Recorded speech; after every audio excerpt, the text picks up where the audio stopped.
अनंत शक्तियों के स्वामी प्रभु श्री कृष्णचंद्र जी कृपा करके ऐसा अमृतमय उपदेश कर रहे हैं जो श्रद्धा विश्वास पूर्वक श्रवण किया जाए, मनन किया जाए और आचरण में उतारा जाए तो इसी जन्म में परमहंस प्राप्तव्य एकांतिक महासुख का हमें अनुभव हो जाए। यदि ये अनुभव ना हुआ तो हमारा मनुष्य जन्म लेना, हमें जो लाडली जी की कृपा से धाम का आश्रय वास मिलना, रसिकों का संग मिलना, अत्यंत दयालु कृपालु युगल सरकार के चरणों की उपासना मिलना,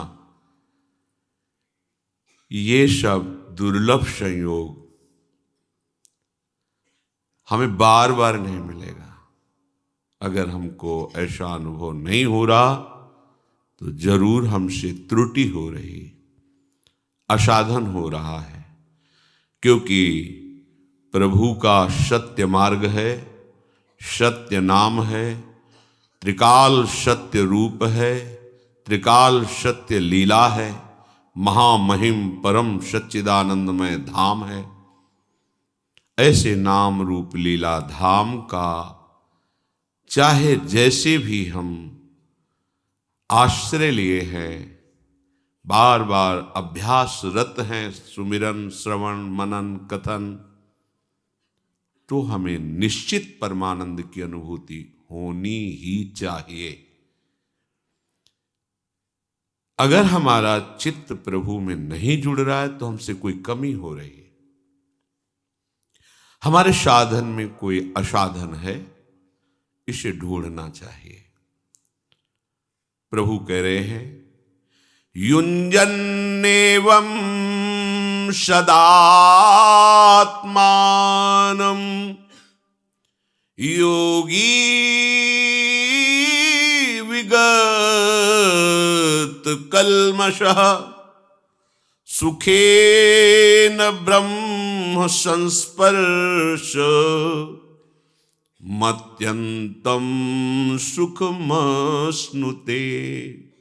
आहा, अत्यंतम सुख अश्नुते, उसे अत्यंत महासुख का अनुभव होता है। ये भगवत वाणी है। किसे?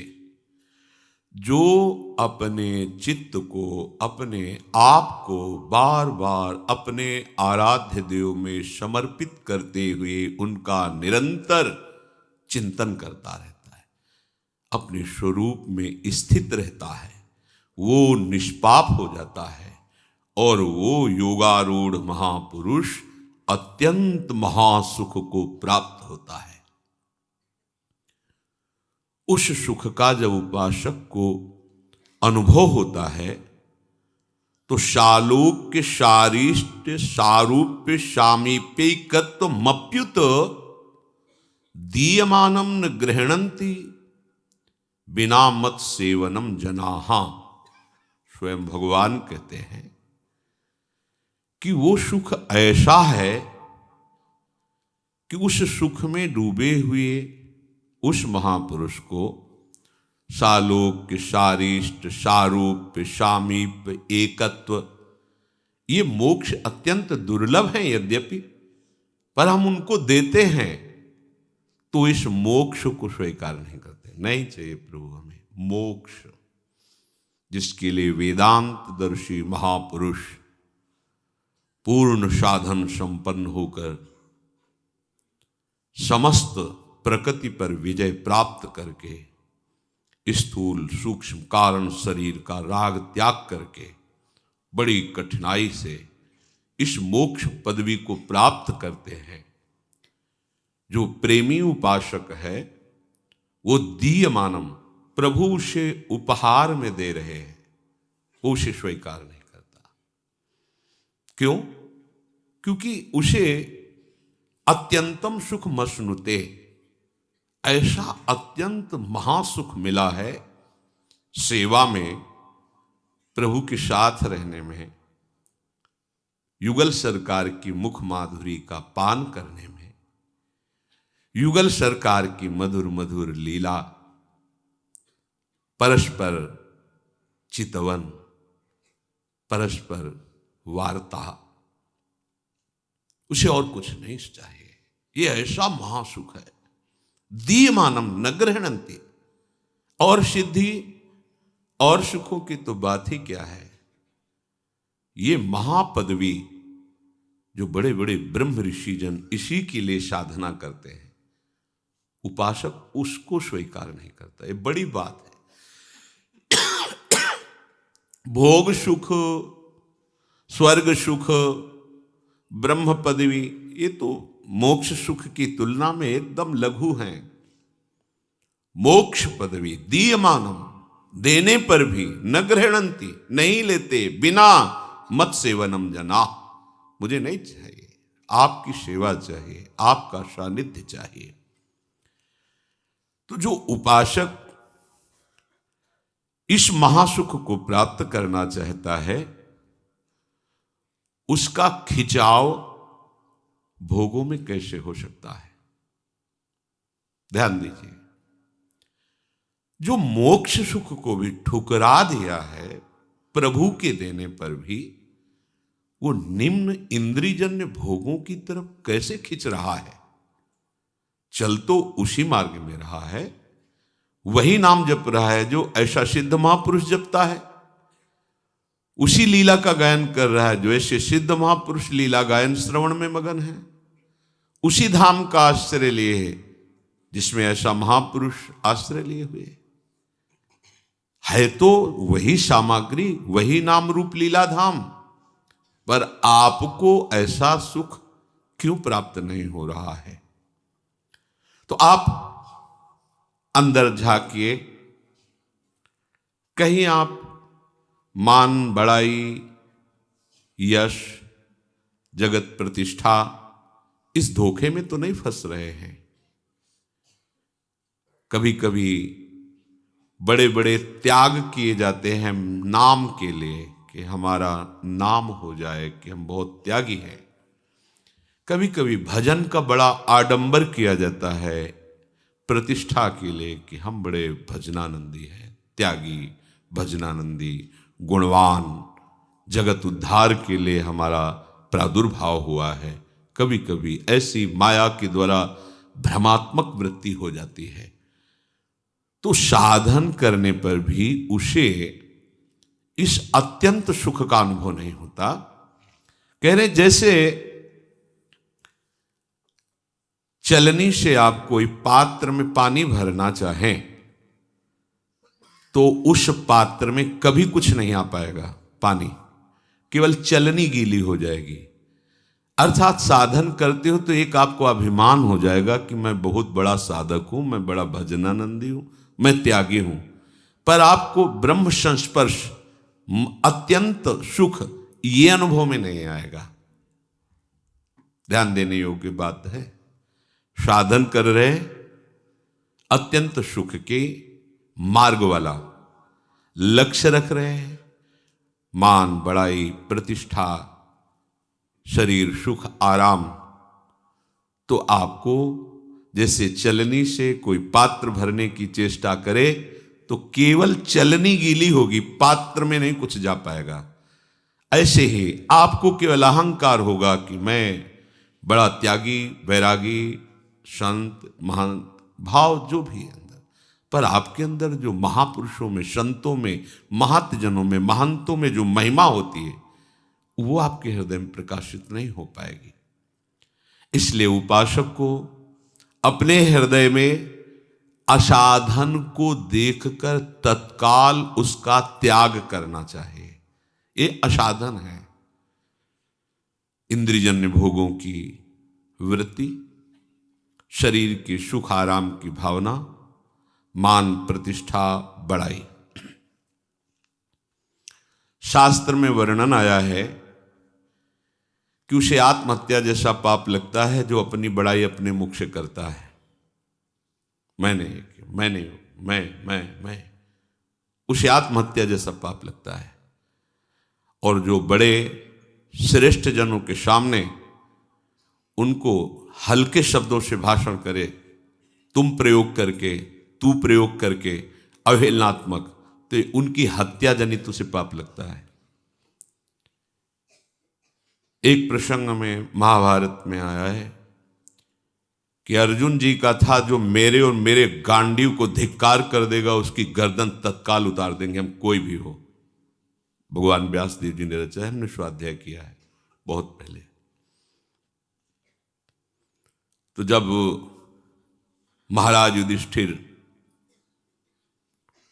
बार बार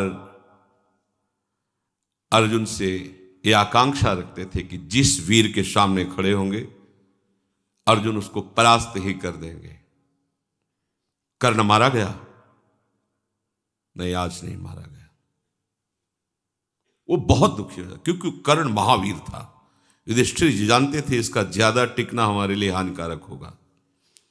फिर पूछा, अब कर्ण मारा गया? नहीं तो धिक्कार है तुम्हारे गांडीव को, तुम गांडीवधारी कहलाने के लायक नहीं हो। तुरंत उन्होंने तलवार खींच ली।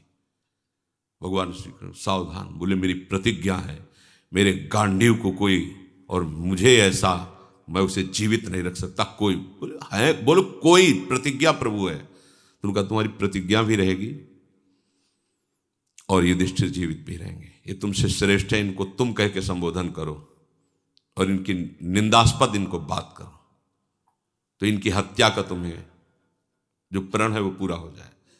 तो उनका, तू अपने को धर्मराज समझता है? पांचों के साथ ब्याह हुआ था द्रौपदी का, तेरे को हारने को क्या अधिकार? ऐसे बस बोले हो गए। अपनी आत्महत्या का उसे दंड मिलता है जो अपने मुख से अपनी प्रशंसा करता है, अपने पूज्य जनों के सामने उनको जो तुम कह के संबोधन करता है, उनकी अवहेलनात्मक वचन, उसे उनकी हत्या जैसा उसे पाप लगता है। ये बड़ी सूक्ष्म शास्त्र की बातें हैं। अपनी प्रशंसा करना, अपनी प्रशंसा सुनना, दूसरे की निंदा करना, दूसरे की निंदा सुनना, ये दोनों में बराबर भाग है। चलनी में गैया दुहे दैव को दे। साधन कर रहे हो पर अपनी प्रशंसा सुनना चाहते हो और अपने मुख से अपनी प्रशंसा करते हो, दूसरे की निंदा करते हो, दूसरे की निंदा सुनना चाहते हो, तो केवल चलनी गीली होगी, पात्र नहीं भरेगा, अभिमान नहीं। अपने अवगुणों को, अपने असाधनों को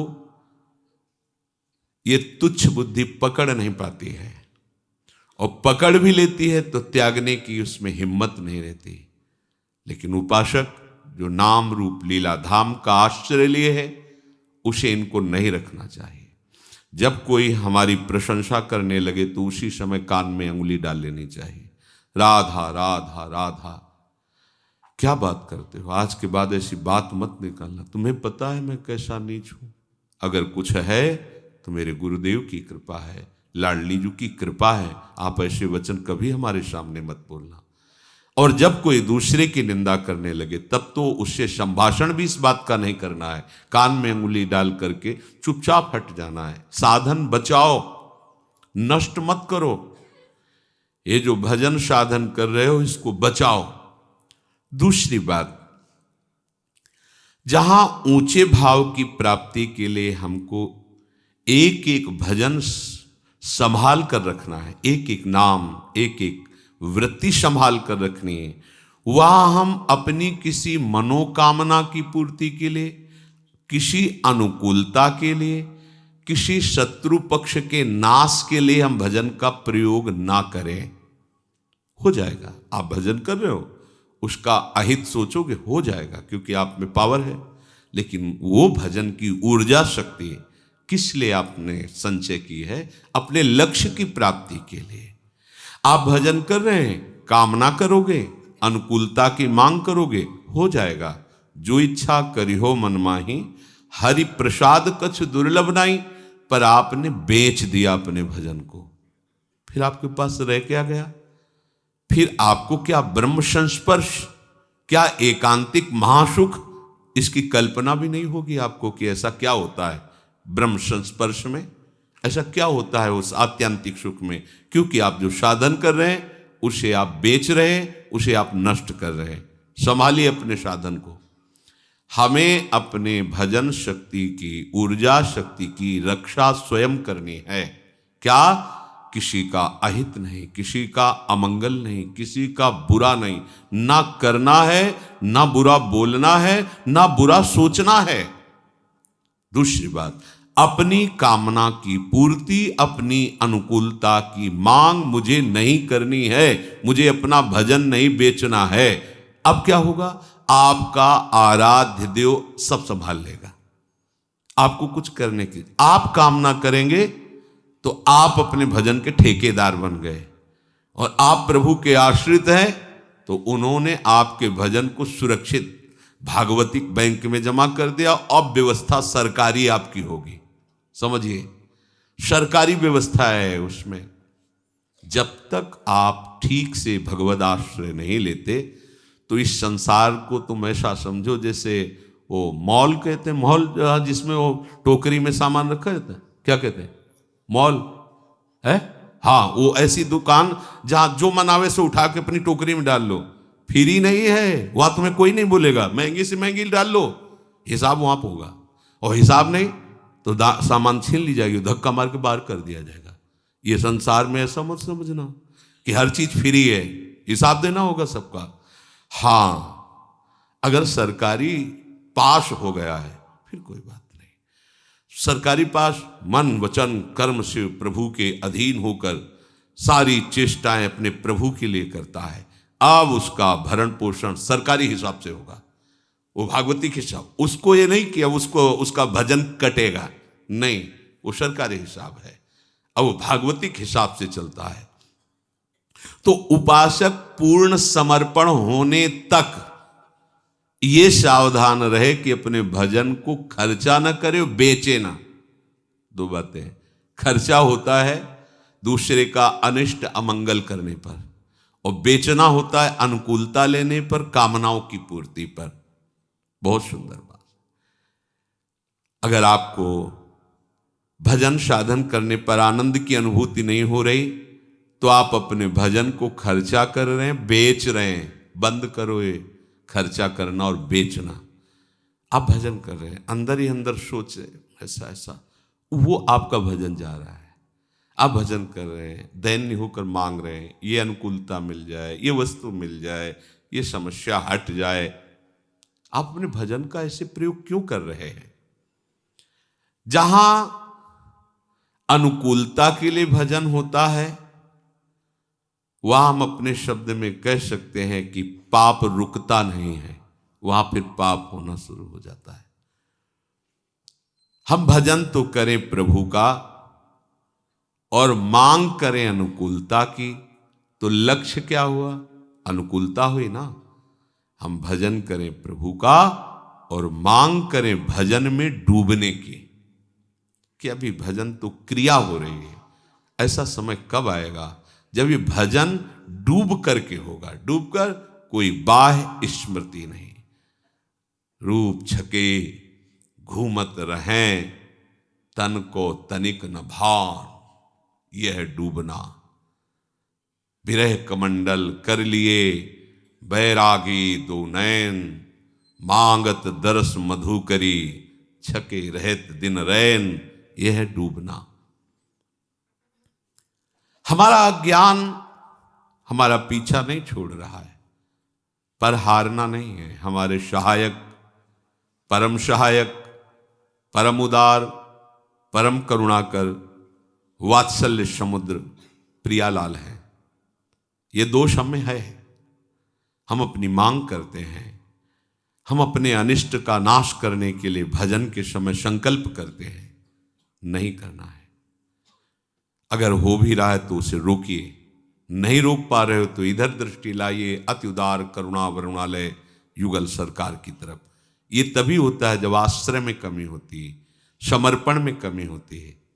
समर्पण ऐसे ये दिया, थोड़ी अनुकूलता बाधा पड़ी, ले लिया, ऐसा हमारे लोगों का समर्पण है।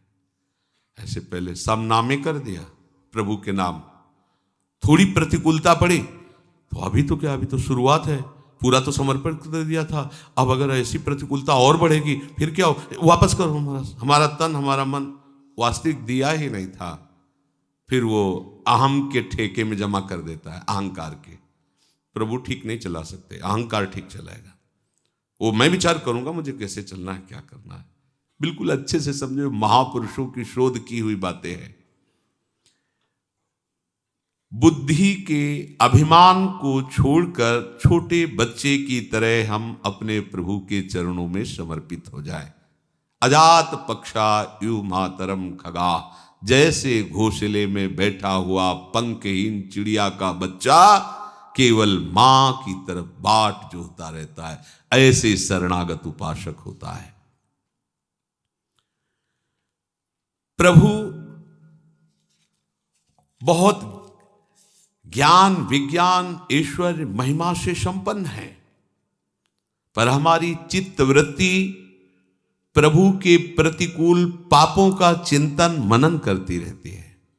बुरे आचरण, निषेधाचरण, आज्ञा विरुद्ध, यही पापाचरण है।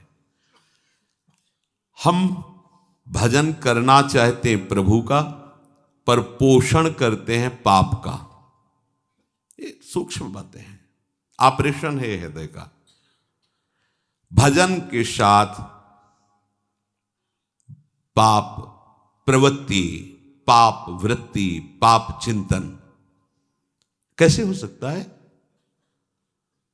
दोनों एक साथ कैसे हो सकते हैं कि आपका भजन भी होता रहे और मनमानी आचरण भी होता रहे? प्रभु कहते हैं, नमाम दुष्कृतिनो मूढ़ा प्रपद्यन्ते नराधमाः मायया प्रहृत ज्ञाना आसुरम भावमाश्रिता। ये जो मूढ़ पुरुष हैं, ये भजन को समझते नहीं कि भजन किसे कहा जाता है।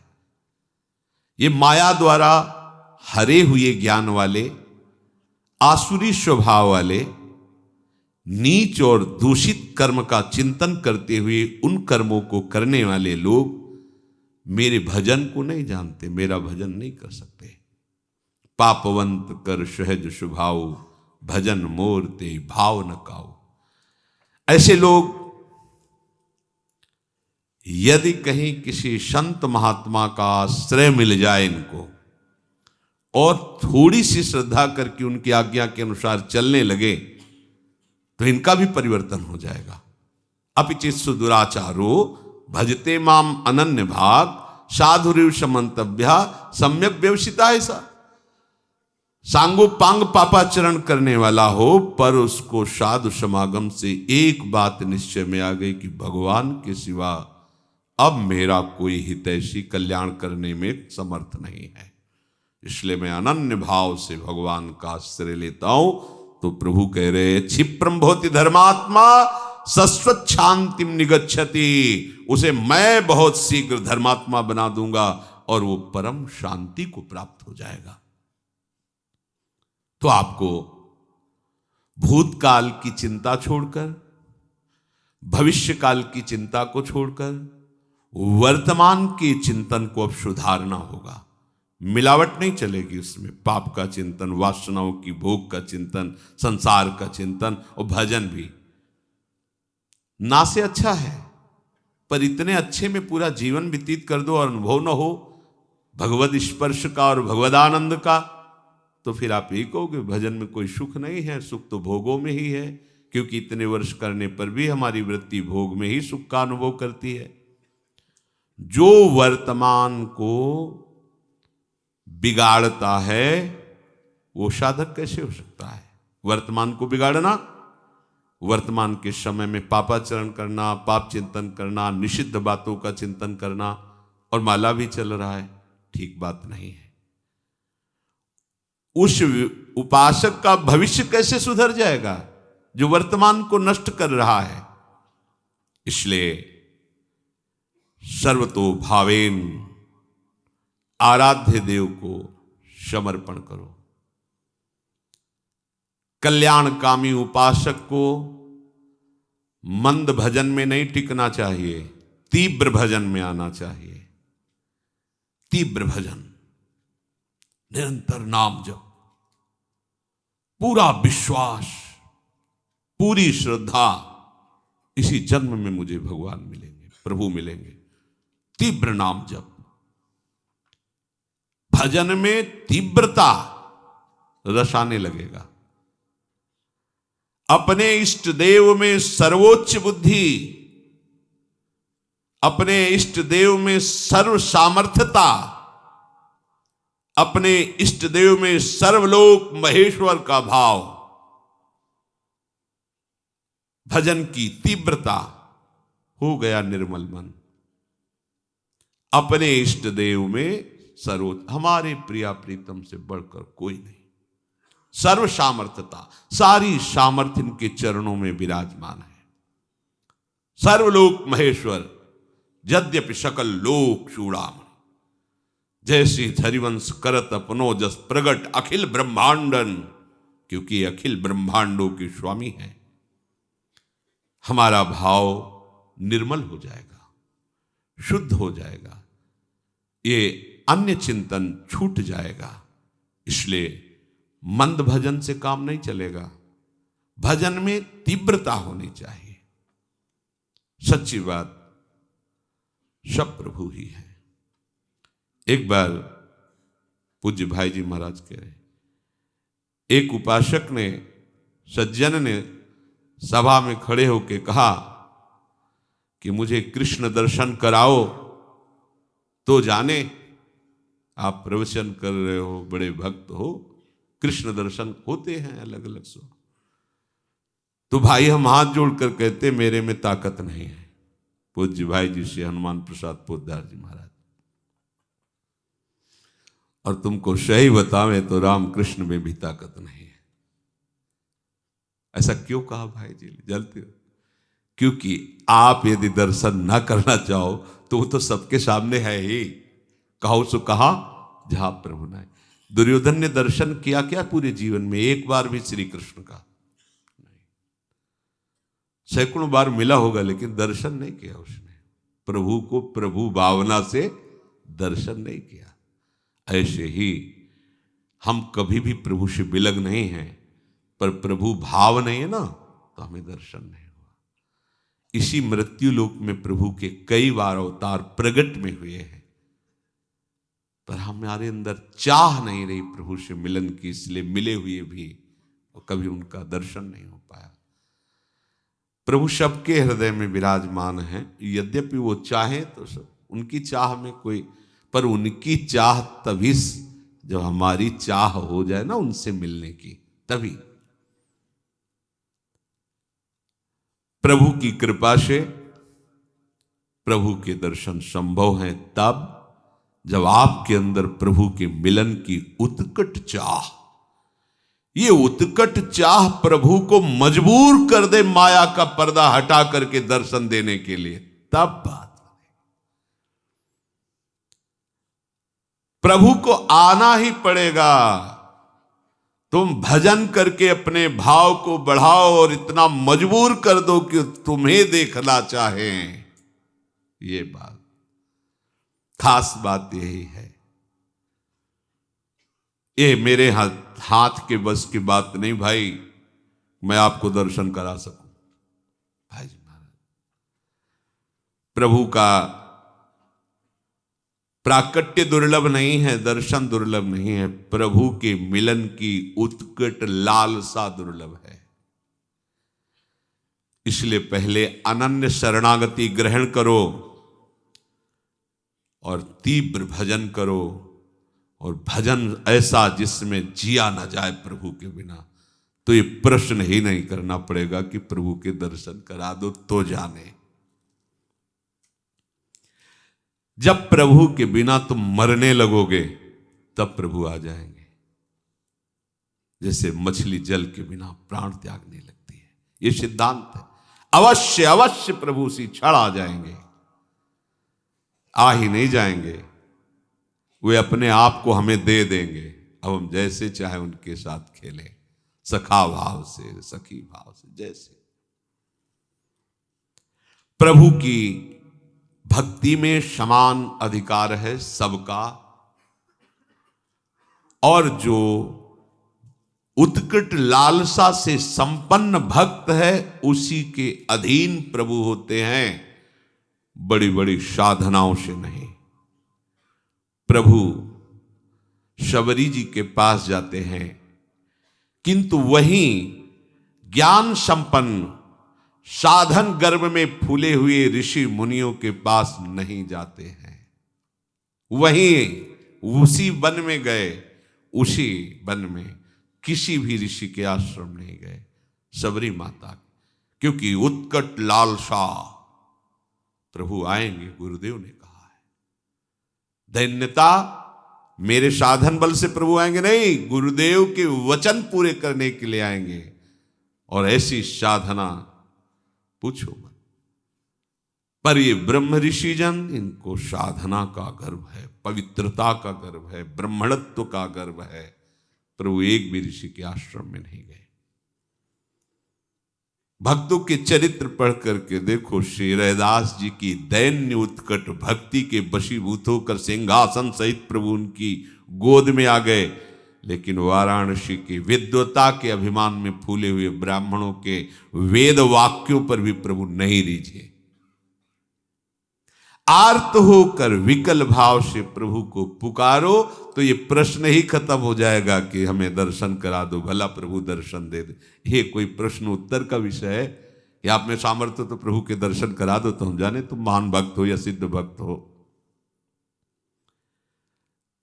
हमें पक्का विश्वास है प्रभु निश्चित दर्शन देंगे। और खूब तीव्रता पूर्वक भजन के समय हमारे में ये नियम होने ही चाहिए। प्रभु में अटल विश्वास, भजन में दृढ़ता। ये भगवत दर्शन कराने की बात है। कैसे भगवत दर्शन होंगे? प्रभु में अटल विश्वास। अब इस अटल विश्वास को समझ लीजिए, जो टल ना सके ऐसा विश्वास। भजन मार्ग में चल रहे हम, भारी प्रतिकूलता, निंदा, अपमान, रोग से ग्रसित शरीर, कोई साथ देने क्या, पर तुम्हारा विश्वास प्रभु से नहीं टलना चाहिए।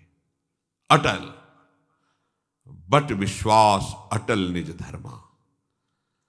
अटल विश्वास को बरगद के पेड़ की उपमा से कह रहे हैं कि कैसा, जैसे बरगद का पेड़ है तो थोड़ी इधर जड़ कमजोर हुई तो डाल से जड़ निकल कर लग गई, हिलने नहीं देगी, बड़ा भारी दूर तक उसकी डालें फैल गई, जगह जगह जड़। ऐसा नहीं कि वो न, अगर जड़ भी काट दो तो उसकी इतनी जड़ें फैल गई कि नष्ट नहीं हो सकता। बट विश्वास अचल निज धर्मा।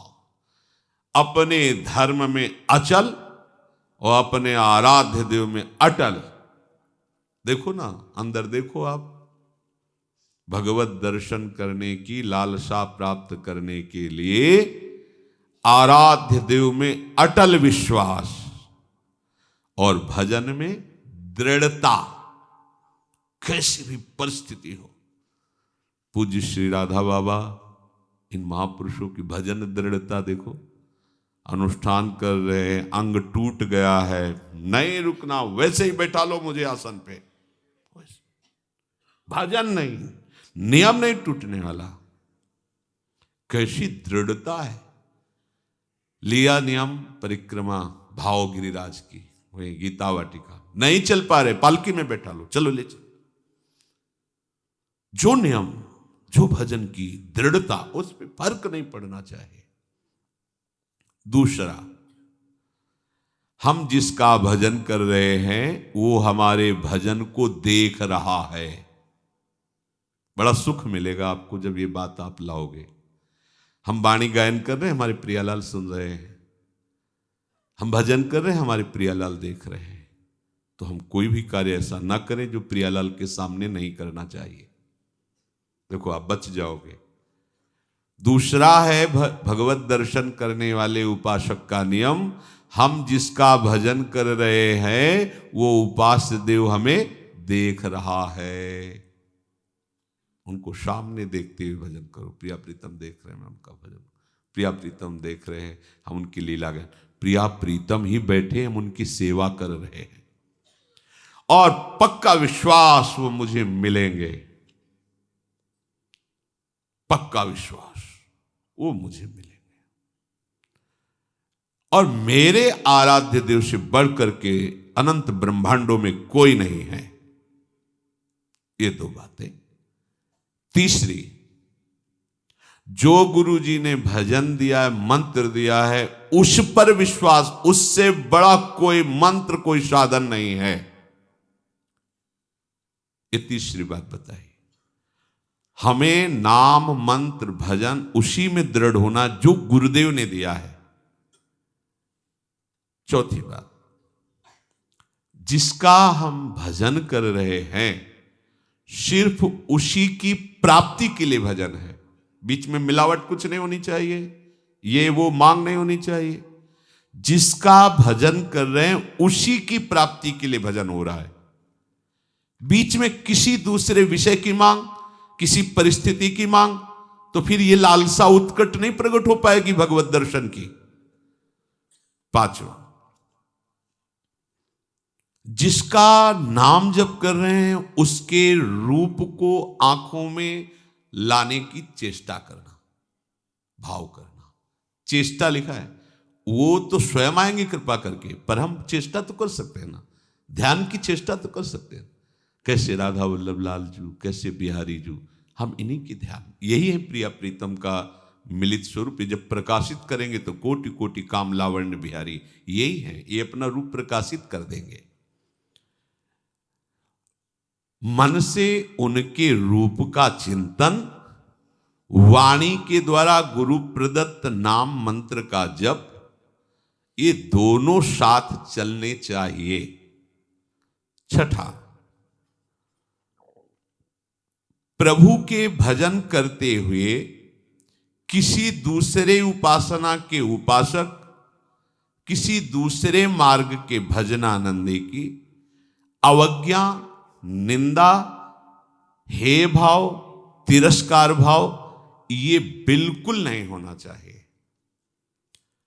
कि हम तो सर्वोपरि निकुंज उपासक हैं, ये तो क्या गए। आपके अंदर उत्कट लालसा नहीं जगेगी। ये बहुत सूक्ष्म बात है। किसी भी उपासक की, किसी भी संप्रदाय की, किसी भी उपासना की निंदा नहीं, अवज्ञा नहीं, तिरस्कार नहीं। हम जो प्रभु का नाम ले रहे हैं उन्हीं के सब नाम हैं, उन्हीं की सब उपासना, सबको प्रणाम। हमको अपनी उपासना सर्वोपर मान करके करना है, पर दूसरे का अपमान, दूसरे की निंदा, दूसरे का तिरस्कार, दूसरे को लघु समझना, ये नहीं। अपने इष्ट में आसक्त होना, दूसरे का विरोध ना करना, इससे आपके हृदय में उत्कृष्ट लालसा का जागरण हो जाएगा। खास बात, उत्कृष्ट लालसा के लिए एक दुर्बलता का त्याग करना होता है। यह हर उपासक के हृदय में होती, किसी एक की बात नहीं। प्रायः हर उपासक इस दुर्बलता को धारण करने के कारण वो उत्कट लालसा को नहीं प्राप्त हो पाता भगवत दर्शन की। क्या दुर्बलता होती है? अपने गुरुदेव की दी हुई मंत्र और उपासना में अपनी बात मिलाना। जो बोला, जैसा बोला, वैसे का वैसा स्वीकार करना। उपासक अपने मन की बात अपने गुरुदेव से, आचार्य से, पथ प्रदर्शक से करवाना चाहता है। किसी ने एक पत्र में कहा कि अमुक साधक यहां से निकाल दिया गया और उस अमुक साधक ने हमें सब बताया कि आपके यहां बराबर व्यवहार ठीक नहीं होता, बराबर व्यवहार नहीं होता। तो ऐसी बात साधक को नहीं समझ में आई, उसको समझ ले कि कमी तुम में है आत्मसमर्पण की। तुम्हारी बुद्धि समर्पित नहीं हुई, इसलिए दोष दर्शन कर रही है।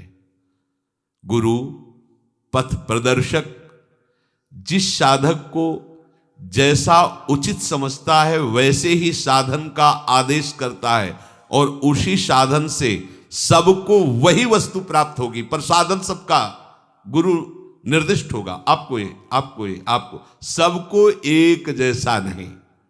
जैसे रोगी डॉक्टर या वैद्य से कहे कि हमको तुम ये वाली दवा दीजिए और ये वाला पेय दीजिए, और देखो हमारे ऊपर तुम ये नहीं लगाओगे कि ये नहीं खाना, ये नहीं खाना, ये नहीं खाना, तो क्या रोगी कभी ठीक हो सकता है क्या?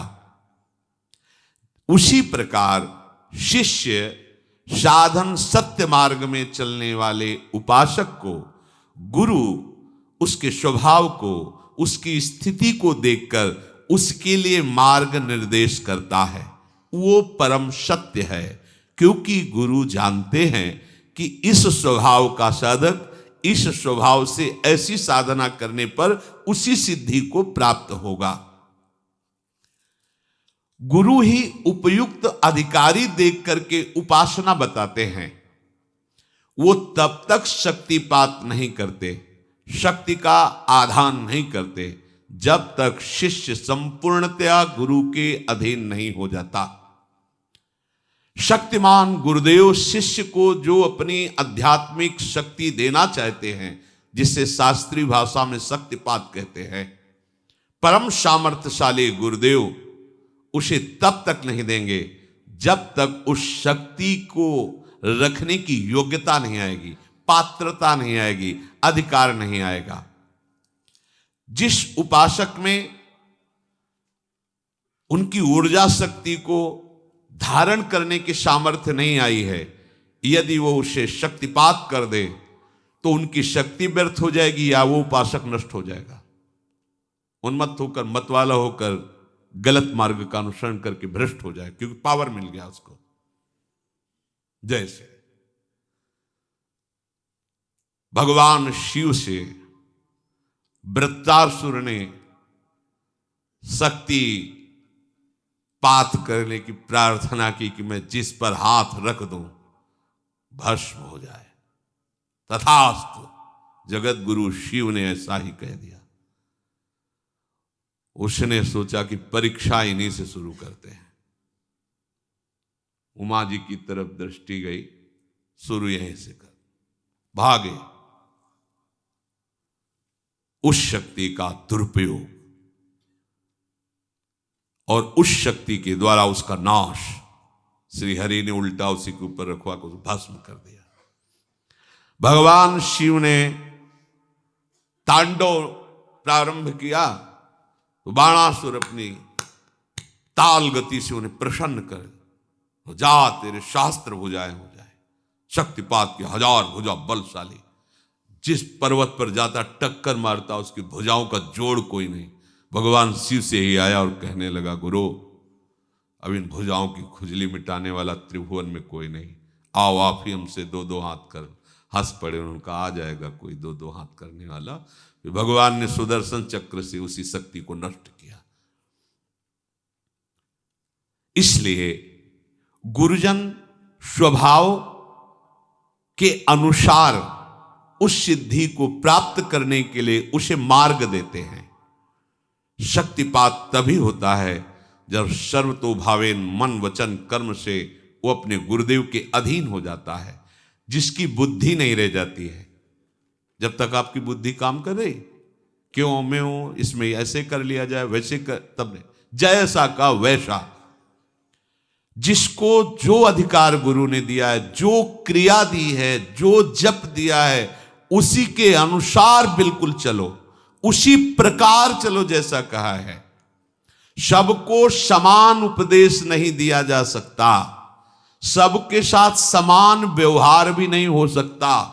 समझिए, प्यार आंतरिक गुरुदेव का सबके प्रति समान है। सबको समान रूप से आप ऐसा सब करें, नहीं हो सकता। अलग अलग प्रक्रिया है, सबको समान रूप से आदेश नहीं दिया जा सकता। तो जो साधक रुष्ट होके गया था, उसकी जब छानबीन की गई तो वो अपनी साधना से भ्रष्ट होकर दुर्गति को प्राप्त हुआ।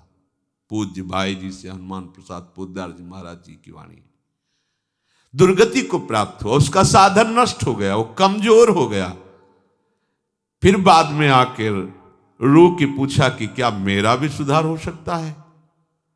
उत्तर उसे दिया गया कि तुम दिखाने वाले इस परम सत्य मार्ग को, जो सदगुरुदेव हैं, जो इस मार्ग के आपको दर्शन कराने वाले हैं, उस मार्ग पर तुम चले ही नहीं, तुम उस रास्ते को चुना ही नहीं। जिस मार्ग को तुमने देखा नहीं, जिस मार्ग का तुम्हें अनुभव नहीं, उस मार्ग पर जो चला रहे तो तुम्हें उसमें क्यों में करने का अधिकार क्या है? तुम कैसे उस मार्ग पर चल सकते हो जिसको जाना ही नहीं है? तो जानने वाले, जनाने वाले मार्गदर्शक गुरुदेव जो तुम्हें जैसा ठीक समझ रहे हैं वो मार्ग दे रहे हैं, तुम उस पर नहीं चलोगे तो फिर उल्टा चलने पर तो ऐसा ही होगा। मार्गदर्शक को अनभिज्ञ यात्री अपना सुझाव ना दे। मार्गदर्शक को मार्ग का न समझने वाला यात्री अपना सुझाव न दे कि अगर इधर से घूम के चला जाए तो कैसा रहेगा, अगर ऐसे चला जाए तो, वो जैसा बोल रहे वैसा चलो। अब जो कहां करें हम सोई, आयस लिए चले निज दासी। उपासक में सबसे बड़ी दुर्बलता होती कि वो अपने अभिमान को नहीं छाड़ पाता और वो अपने पथ प्रदर्शक गुरु को भी मार्ग बताने लगता है।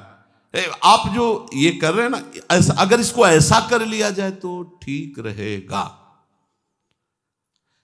जब गुरुदेव देखते हैं कि ये तो हमको ही साधन बताने लगा, तो फिर वो पक्षपात दिखाई देने लगता है गुरुदेव के व्यवहार में। अलग दो आओ इधर से, फिर उससे बात, क्योंकि वो अधिकारी नहीं है, वो नहीं समझ पाएगा। तो जो समझ रहे हैं उनको अलग बुला, तो उसको लगता है हमें तो छोड़ दिया जाए, हमारे को नहीं। तुम उस बात को नहीं समझ पाओगे क्योंकि तुम्हारे अंदर क्यों म्यों करने वाली बुद्धि है। वो सोचता है कि अमुक के साथ इतना प्रेम गुरुदेव कर रहे हैं, हमारे साथ क्यों नहीं करते। वो अपने पथ प्रदर्शक गुरु पर दोष दर्शन करने लगता है और साधक जहां ये दोष आया, बस उसका अहंकार उसे नष्ट कर देता है, अहंकार नष्ट कर देता है। पथ प्रदर्शक के प्रति समर्पण सबसे बड़ा साधन है। ये वेद वाक्य है। बिना श्रद्धा के परमार्थ में एक कदम भी नहीं चला जा सकता। श्रद्धा और अपनी समझ, ये दोनों अलग अलग मार्ग हैं। श्रद्धा और अपनी समझ, ये दोनों अलग अलग मार्ग हैं। जहां अपनी समझ श्रद्धा में मिलाई गई वहां साधना नष्ट हो जाती है। अपनी समझ के ऊपर जहां श्रद्धा का शासन हुआ वहां साधना बन जाती है। समर्पणमयी, अभिमान रहित श्रद्धा, समर्पणमयी बुद्धि में कभी सुधार करने की इच्छा नहीं होती कि गुरुजी ने जो कहा उसका हम सुधार। गुरुजी ने कहा ये लाइन ऐसे, इसमें अगर इस लाइन में सुधार हो जाए ना तो अच्छा रहेगा। ये बुद्धि की चतुरता है जो गुरु के शब्दों में सुधार करना चाहती है। मिलावट कि इसको इतना सरल करके ऐसे ले लिया जाए तो ठीक रहेगा। हमें लगता है कि हम यहां जुड़ करके अच्छा नहीं किया और साधक भयंकर दोष दर्शन करके उनकी निंदा करने लगता है। अब आंखों में जहां प्रियतम मूर्ति बसनी चाहिए वहां पग पग पर उसे दोष दर्शन दिखाई देता है। जहां दोष दर्शन शुरू हुआ, सारे दोष उसके अंदर जागृत हुए, चाहे वो कोई कितना भी बड़ा विद्वान या कितने वर्षों का साधक क्यों न हो। गुरु और आराध्य देव में दोष होते ही बुद्धि भ्रष्ट हो जाती है। वहां उसको ये दिखाई देने लगता है कि गुरुदेव ने बड़ी भूल की जो ये बात कही, या ऐसा नहीं है, ऐसा नहीं करना चाहिए, ऐसा सिद्धांत नहीं है। गुरु को भूल हो गई ऐसा वो सोचता है। गुरु को पूरा ज्ञान नहीं है, वो ऐसा सोचता है। इन्होंने ये ऐसा क्यों नहीं कहा, इन्होंने ऐसा क्यों नहीं किया, वो इसकी मीमांसा करने लगता है, अपने को बड़ा ज्ञानी समझने लगता है। उसकी बुद्धि कभी पहुंच ही नहीं सकती गुरुदेव तक। देखो हम तुम्हें बताएं कौन कैसा संत है, इस बात को या तो भगवान जानते हैं या वो केवल स्वयं संत जानता है, दूसरा कोई तौल नहीं सकता। पूज्य भाई जी महाराज, देखो हमारी तुम्हारी बुद्धि ऐसी है जैसे ईंट पत्थर को तौलने वाला बड़ा कांटा, उसमें हीरा नहीं तौले जाते। हीरा तौलने का तराजू अलग होता है, ये ईंट पत्थर तौलने वाला तराजू हीरा नहीं तौल सकता। ऐसे ही प्राकृतिक भोगों का चिंतन कराने वाली बुद्धि ये महापुरुषों को नहीं तौल सकती कि है क्या। जिसकी बुद्धि संसार में थोड़ी भी सुख बुद्धि रखती है, जिसका जीवन प्रपंच में थोड़ा भी सना हुआ है, वो संत की महिमा को नहीं तौल सकती।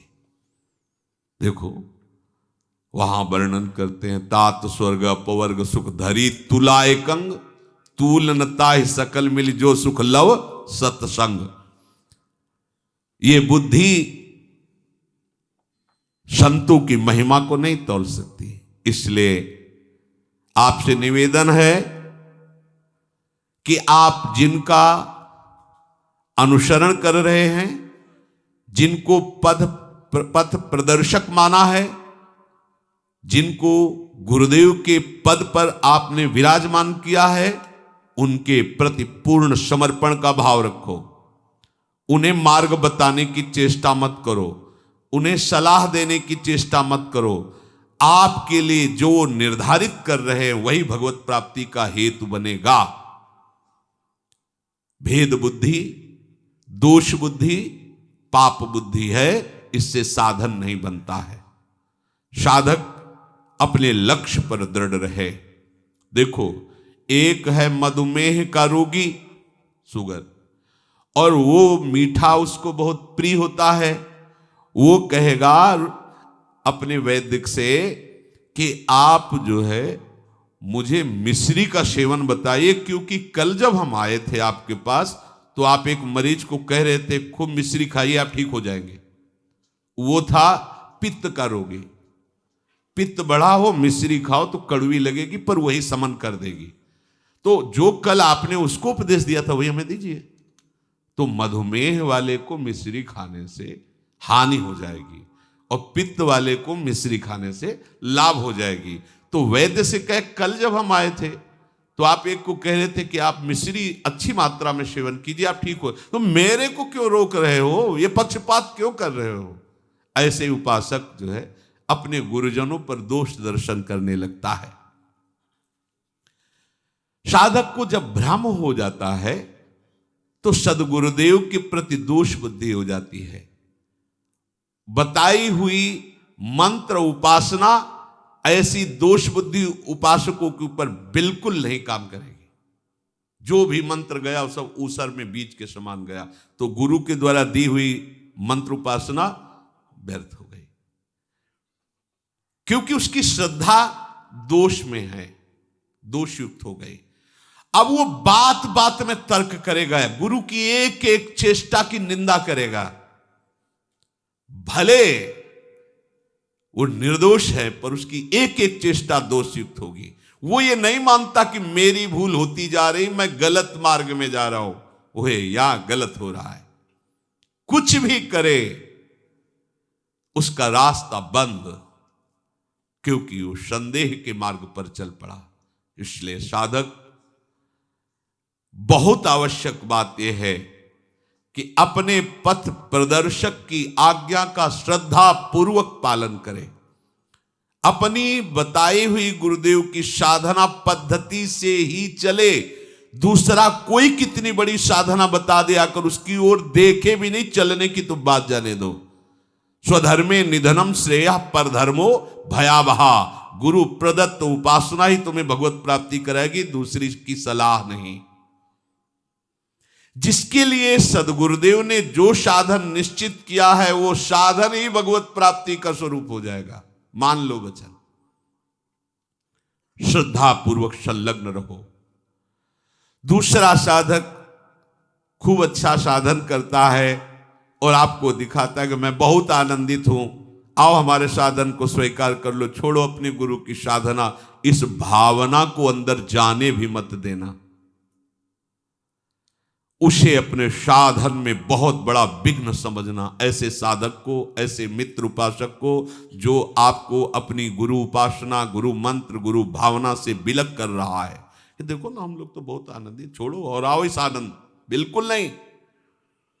अगर आपको अपने गुरु प्रदत्त साधना पर संदेह है तो भगवान की कोई भी प्रसन्नता की बात अर्थात भगवत मार्ग आप स्वीकार ही नहीं कर पाएंगे। गुरु समर्पण। एक बार समर्थ स्वामी श्री रामदास जी के जीवन की घटना की बात है। उनके यहां शिष्यों की बड़ी भीड़ लग गई। शिष्य ही शिष्य। एक शिष्य को बहुत प्यार करते थे समर्थ गुरु रामदास जी, और जितने भी शिष्य थे वो ईर्ष्या करने लगे उस शिष्य से। समर्थ गुरु ने सबकी दृष्टि को देखा और उनको भी समर्थ गुरु रामदास जी पर कि बस एक को ही प्यार करते हैं, हम सब इतने लोग हैं, हम लोगों को तो वैसा प्यार नहीं करते हैं। सब लोग समर्थ गुरु के शिष्य हैं, भक्त हैं, सबको ठसक है इस बात की। होड़ लगी हुई है सेवा की कि मैं सबसे ज्यादा सेवा करने वाला सेवक बनूं, गुरु जी हमको सबसे ज्यादा प्यार करें, सम्मान दें।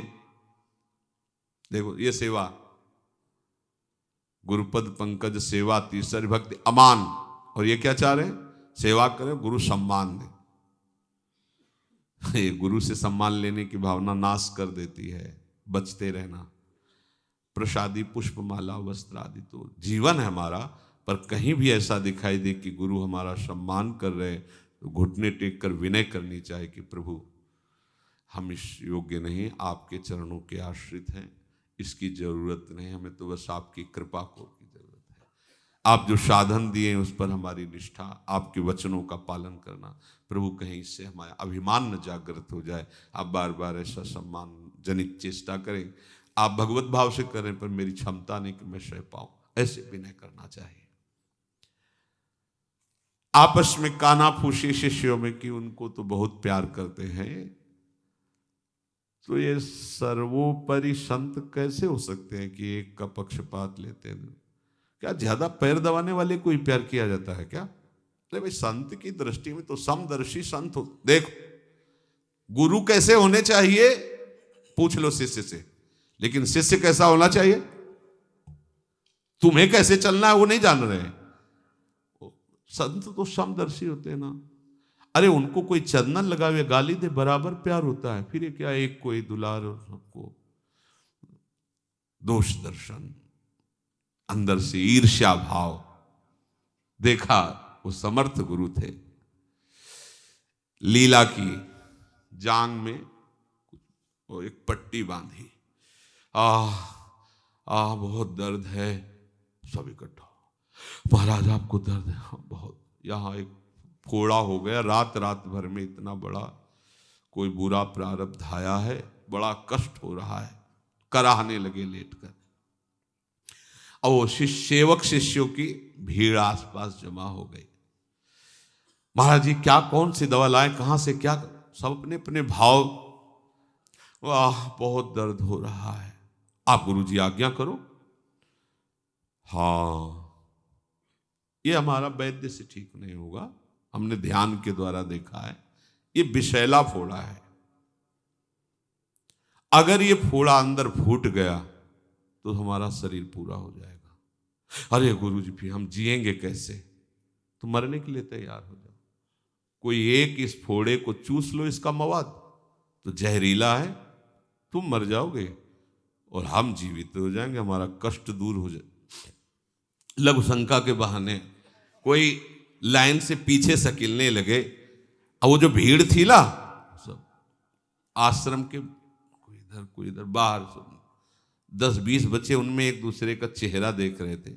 और जिसे समर्थ जी बहुत प्यार करते तो किसी सेवा के लिए गया, तो क्या बात है? बोले गुरुदेव के पैर में दर्द है। भागा तो, अरे आप लोग यहाँ और गुरुदेव ने कहा कि उसमें विषैला फोड़ा है, जो उसका मवाद चूस लेगा वो मर जाएगा और उनका पीड़ा नष्ट हो जाएगी, वो स्वस्थ हो जाएगा। अरे तो भाग के गया। गुरुदेव बोले पहले रुको, सुन लो। 2-4 जो रह गए, 2-4, वो भीड़ तो खत्म थी इतनी बात से, जो 2-4 रह गए तो उनसे कहा कि देखो बहुत जहरीला मवाद है ये, जो ही तुम इसको अपने मुख में लोगे, चूसोगे, तो हमको तो आराम मिलेगा और हम बच जाएंगे, तुम मर जाओगे। अरे बोले गुरुजी, एक बार मृत्यु की क्या बात है, अगर 100 बार मरना हो तो बहुत हल्की बात है, आपको सुख मिलेगा। प्रभु तत्काल एक केवल वो जिसे बहुत प्यार करते थे, घुटने टेका और कहा प्रभु आप आदेश कीजिए, मैं उससे पीने के लिए तैयार। बोले हाँ तो ठीक है। एक ऐसे जरा सी सुई जैसी ली, ऐसे किया, बोले हाँ बस यहीं मुंह लगा दो। वहीं मुंह लगा, पीना बड़ा स्वादिष्ट, अमृत जैसा एकदम। वो लंगड़ा आम होता है ना उसी को ऐसे पट्टी पूरा चूस गए। चूसने के बाद गुरु जी का हाँ बहुत आराम है। तो सब शिष्य उनके चेहरे की तरफ देख रहे, मरे नहीं, मरे, इतना स्वादिष्ट, ऐसे 10-20 फोड़ा रोज चूस ले तो आनंद आ जाए। गुरु जी ने हटाया पट्टी और वो आम की गुठली से तो उसको फेंक सबसे। बोले समझ गए, इसने आम समझ के नहीं चूसा था, इसने तो विष ही समझ करके पान किया था। तुम लोगों में किसी की हिम्मत भी पड़ी क्या? नहीं पड़ी ना। तो कहाने के केवल शिष्य हो, समर्पण तो है नहीं तुम्हारा।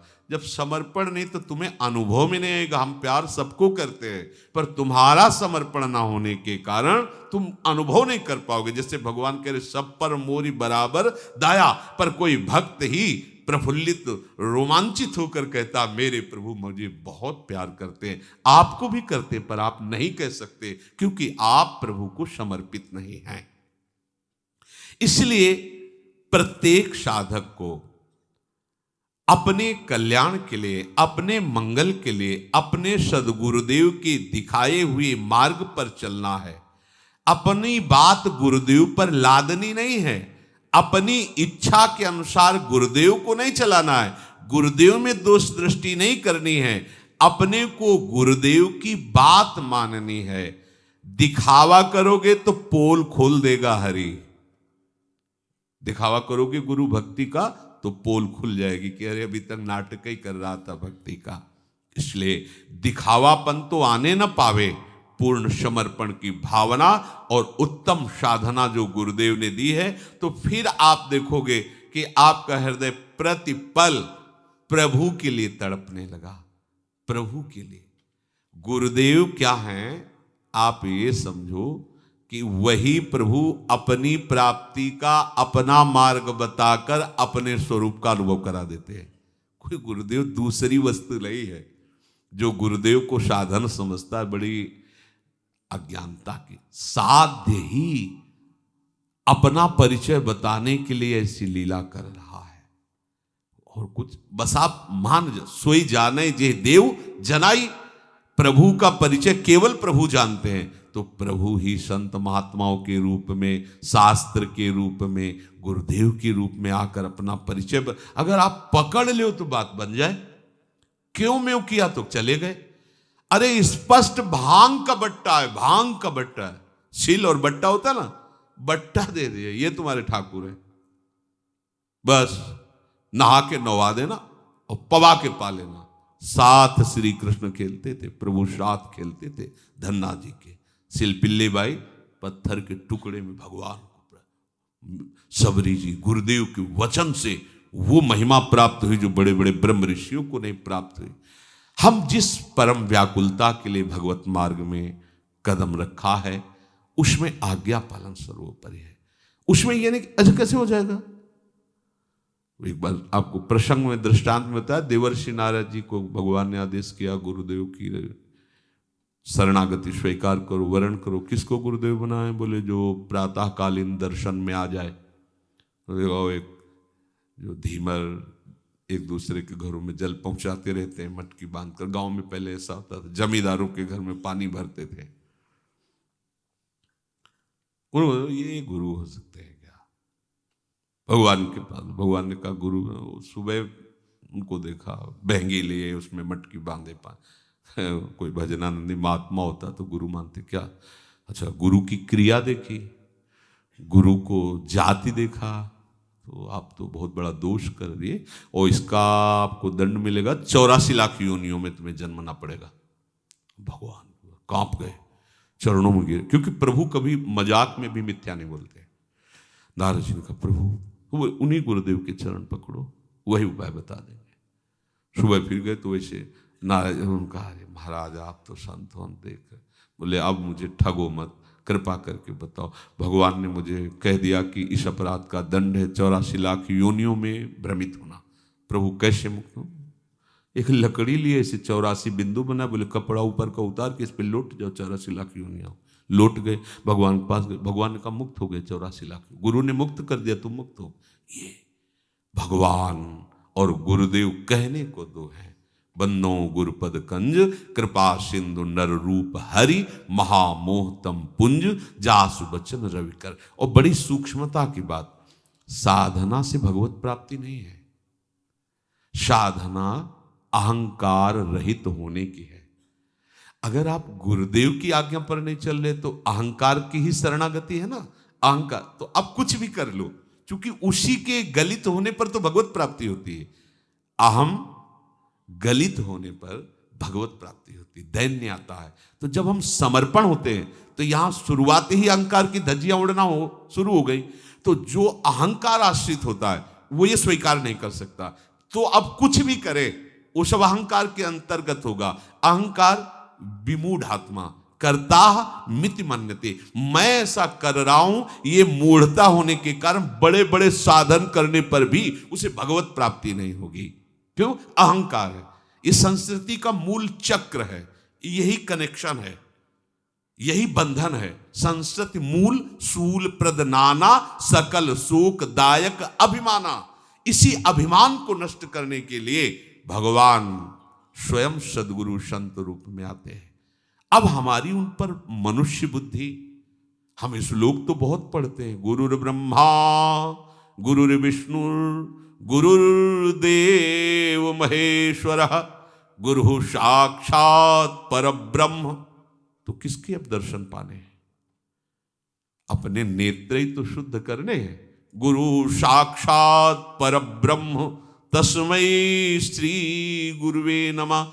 जो गुरुदेव ने साधना बताई, सच्ची बात कहते हैं, आप करते रहो, फिर आप परिणाम में देखोगे कि गुरुदेव ही हमारे आराध्य देव हो गए। क्योंकि आराध्य देव ही अपनी प्राप्ति कराने के लिए गुरुदेव बने। पर शिष्य में एक दुर्बलता होती है कि वो दोष दर्शन करने लगता है। कौन है गुरुदेव? हम बहुत ये मान सकते हैं बहुत अच्छे साधक हैं, बहुत अच्छे संत हैं। नहीं, तत्व है गुरुदेव साक्षात श्री जी। पर मारी जाती है मति अपने लोगों की, तो हम उनको मनुष्यकृत चेष्टाएं देखकर लगता है मनुष्य है। गुरुदेव साक्षात पर ब्रह्म। कुछ प्राप्त नहीं करना, जीवन भर की साधना का फल है कि हम गुरुदेव को देख पाए। अभी हम देख नहीं पा रहे, गुरुदेव को देख पाए। सोचो, अगर गुरुदेव नापने को जनावे तो सवाल नहीं उठता कि जान जाओ। बिल्कुल। अरे कोई भी धनी अपने धन को कैसे छुपाता है? फिर परम धन प्यारे जू के रस में डूबे हुए वो कैसे वो जनाते हैं, वो कृपा करते हैं, तब समझ में आता है। इससे कुछ नहीं होता तुम कौन सी साधना करके आओ, कुछ नहीं इसका महत्व होता।